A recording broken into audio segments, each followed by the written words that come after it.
اعوذ باللہ من الشیطان الرجیم بسم اللہ الرحمن الرحیم یسألونک عن الہلہ، اے نبی آپ سے پوچھ رہے ہیں چاند کی گھٹتی بڑھتی صورتوں کے بارے میں۔ قل ہی مواقیت للناس والحج، کہہ دیجئے یہ لوگوں کے لیے ایک اوقات کا تعین ہے، کیلنڈر ہے، اور حج کے لیے۔ اب دیکھو آپ کو معلوم ہے کہ یہ اللہ تعالیٰ نے کیلنڈر لٹکا دیا ہے، معلوم ہو گیا یہ چاند پہلی تاریخ ہو گئی۔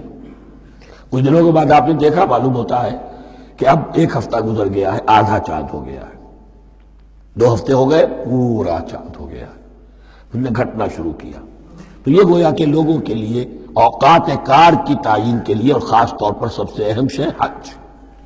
اور یہ نوٹ کیجئے، صوم کے بعد حج، اور حج کے ساتھ قتال۔ حج وہ عبادت ہے جو ایک خاص جگہ پر ہو سکتی ہے، نماز ہر جگہ ہو سکتی ہے، روزہ ہر جگہ ہو سکتا ہے، عبادت اور ہر جگہ ہو سکتی ہے، اور زکوٰۃ ہر جگہ دی جا سکتی، حج تو وہی ہوگا۔ اور وہ تھا اس وقت زیر تسلط مشرکین کے، اور مشرکین کے تسلط سے نکالنے کے لیے قتال لازم تھا۔ اس قتال کے لیے صبر پہلے پیدا ہونا ضروری ہے۔ جو گھوڑوں کو روزہ رکھواتے تھے پہلے خود روزہ رکھو۔ یہ ترتیب ہے، ربط ہے، صوم کے احکام فوراً حج اور قتال کے احکام۔ یسألونک عن الہلۃ قل ہی مواقیت للناس والحج ولیس البر بأن تأتوا البیوت من ظہورها ولکن البر من اتقی۔ اور یہ کوئی نیکی نہیں ہے کہ تم گھروں میں ان کی پشت پر سے داخل ہو، بلکہ نیکی تو اس کی ہے جس میں تقوی ہے۔ یہ اصل میں ان کے ہاں ایک رواج تھا، کیونکہ حج تو ہو رہا تھا ایام جاہلیت میں بھی، اس کے مناسک کی بگڑی ہوئی شکلیں بھی موجود تھیں، کچھ ترمیمیں انہوں نے کر دی تھی، یہ حج تو تھا ان کا۔ وہ یہ کرتے تھے جب گھر سے مکے سے نکل گئے احرام باندھ کر، اب اگر کسی ضرورت سے گھر واپس جانا پڑ گیا تو سمجھتے تھے کہ احرام باندھ کر نکل آئے ہیں، اب دروازے سے تو نہیں جا سکتے، گھسیں گے کہیں پیچھے سے کہیں اوپر سے پھاند کر دیوار آئیں گے، اور اسے سمجھتے تھے بڑا تقویٰ ہے۔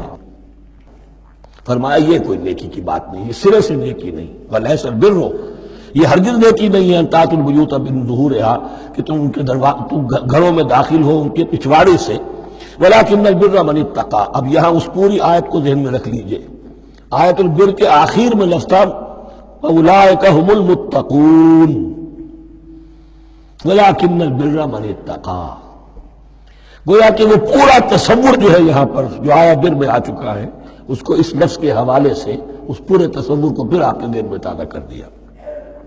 وَأْتُوا الْبُيُوتَ مِنْ أَبْوَابِهَا، گھروں میں داخل ہو ان کے دروازوں سے، وَاتَّقُوا اللَّهَ لَعَلَّكُمْ تُفْلِحُونَ، اور اللہ کا تقوی اختیار کرو تاکہ تم فلاح پاؤ۔ وَقَاتِلُوا فِي سَبِيلِ اللَّهِ الَّذِينَ يُقَاتِلُونَكُمْ، لیجئے قتال آ گیا۔ اب یہ تیسری کڑی آ گئی نا، ایک لڑی عبادات کی، ایک لڑی معاملات کی، ایک لڑی انفاق کی، ایک لڑی قتال کی، یہ چوتھی کڑی ہے۔ وَقَاتِلُوا فِي سَبِيلِ اللَّهِ الَّذِينَ يُقَاتِلُونَ، اللہ قتال کرو اللہ کی راہ میں ان سے جو تم سے قتال کر رہے ہیں۔ وَلَا تَعْتَدُوا، لیکن حد سے تجاوز نہ کرو۔ إِنَّ اللَّهَ لَا يُحِبُّ الْمُعْتَدِينَ، اللہ تعالی حد سے تجاوز کرنے والوں کو پسند نہیں کرتا۔ وَاقْتُلُوهُمْ حَيْثُ ثَقِفْتُمُوهُمْ، انہیں قتل کرو جہاں بھی پاؤ۔ وَأَخْرِجُوهُمْ مِنْ حَيْثُ أَخْرَجُوكُمْ، اور نکالو انہیں وہاں سے جہاں سے انہوں نے تمہیں نکالا ہے۔ مہاجرین کہاں سے نکالے گئے تھے؟ مکے سے۔ محمد الرسول اللہ پر وہاں پر حیات تنگ کر دی گئی تھی، قافیہ تنگ کر دیا گیا تھا، تبھی تو آپ نے ہجرت کی۔ نکالو انہیں وہاں سے جہاں سے انہوں نے تمہیں نکالا ہے۔ والفتنة أشد من القتل، اور یہ خیال نہ رہے کہ قتل اور خون ریزی جو ہے تو بری بات ہے، فتنہ اس سے بھی زیادہ بری بات ہے۔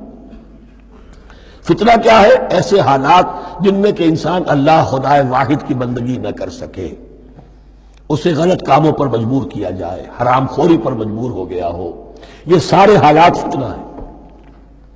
تو قتل اور خون ریزی اتنی بری شے نہیں ہے جتنی فتنہ۔ والفتنة أشد من القتل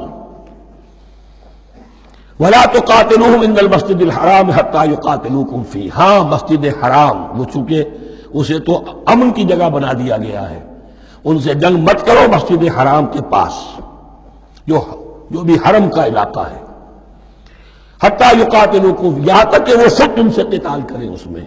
فَإِن قَاتَلُوكُمْ، پھر اگر وہ تم سے قتال کرتے جنگ کرتے ہیں، فَاقْتُلُوهُمْ، تو قتل کرو انہیں۔ كَذَلِكَ جَزَاءُ الْكَافِرِينَ، یہی بدلہ ہے کافروں کا۔ وَفَإِنِ انتَهَوْا فَإِنَّ اللَّهَ غَفُورٌ رَحِيمٌ، اگر وہ بعد آ جائے تو اللہ غفور اور رحیم ہے۔ وَقَاتِلُوهُمْ حَتَّى لَا تَكُونَ فِتْنَةٌ وَيَكُونَ الدِّينُ لِلَّهِ۔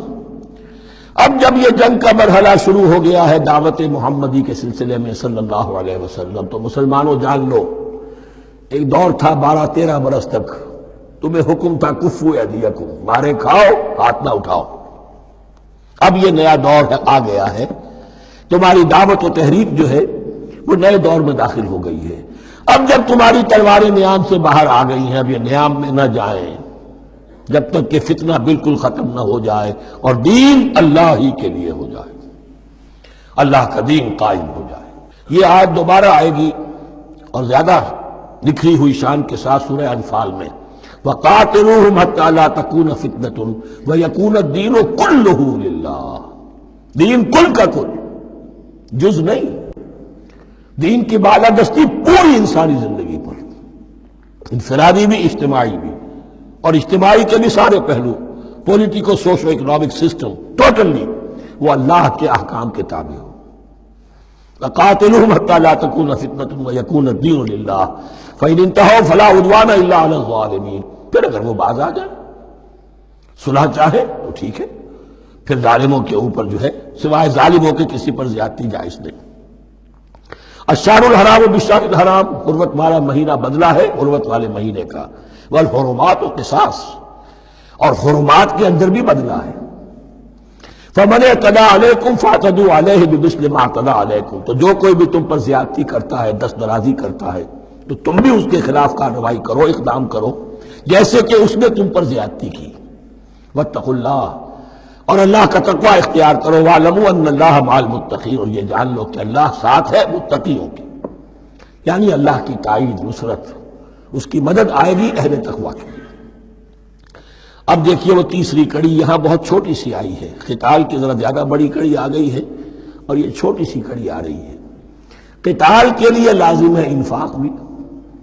جنگ کیسے ہوگی اگر فوج کے لیے ساز و سامان نہ ہو، رسد کا اہتمام نہ ہو، ہتھیار نہ ہو، سواریاں نہ ہو، کیسے ہوگی جنگ؟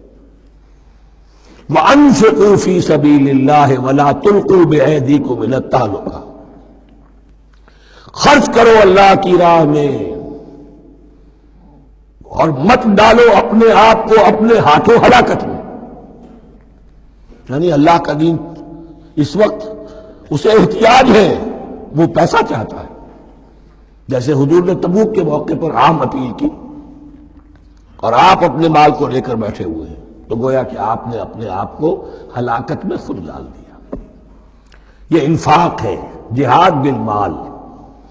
وَأَنفِقُوا فِي سَبِيلِ اللَّهِ وَلَا تُلْقُوا بِأَيْدِيكُمْ إِلَى التَّهْلُكَةِ وَأَحْسِنُوا إِنَّ اللَّهَ يُحِبُّ الْمُحْسِنِينَ، اور احسان کی روش اختیار کرو، دین کے اندر بھی خوبصورتی پیدا کرو، دین میں بہتر سے بہتر مقام حاصل کرنے کی کوشش کرو۔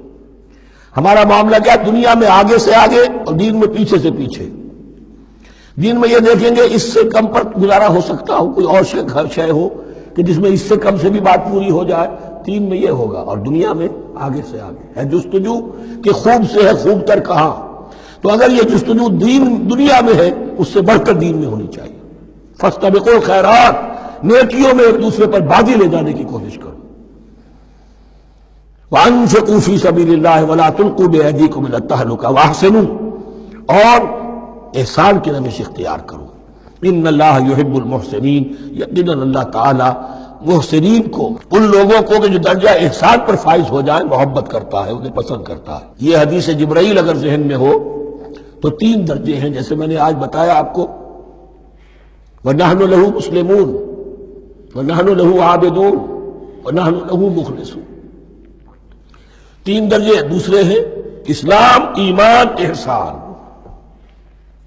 اخبرنی عن الاسلام، اخبرنی عن الایمان، اخبرنی عن الاحسان۔ احسان کیا ہے؟ ان تعبد اللہ کانک تراہ فإن لم تکن تراہ فإنہ یراک۔ یہ سارے کام جو دین کے لیے کیے جا رہے ہوں، عبادت ہے، جہاد ہے، قتال ہے، ایسی کیفیت میں، ایسے اخلاص کے ساتھ، گویا کہ تم اپنی آنکھوں سے اللہ کو دیکھ رہے ہو، اور اگر تم اللہ کو نہیں دیکھ رہے تو کم سے کم یہ کیفیت تو تمہاری ہو جائے کہ تمہیں مستحضر رہے کہ اللہ تمہیں دیکھ رہا ہے۔ یہ احسان ہے. واحسنوا، عام طور پر اس کا ترجمہ اس انداز میں نہیں کیا گیا ہے، اس کو اچھی طرح سمجھ لیجئے. ویسے یہ مضمون کھل کر آئے گا سورہ مائدہ میں. ان اللہ یحب المحسنین، یقیناً اللہ تعالیٰ محسنین کو پسند کرتا ہے. صدق اللہ العظیم.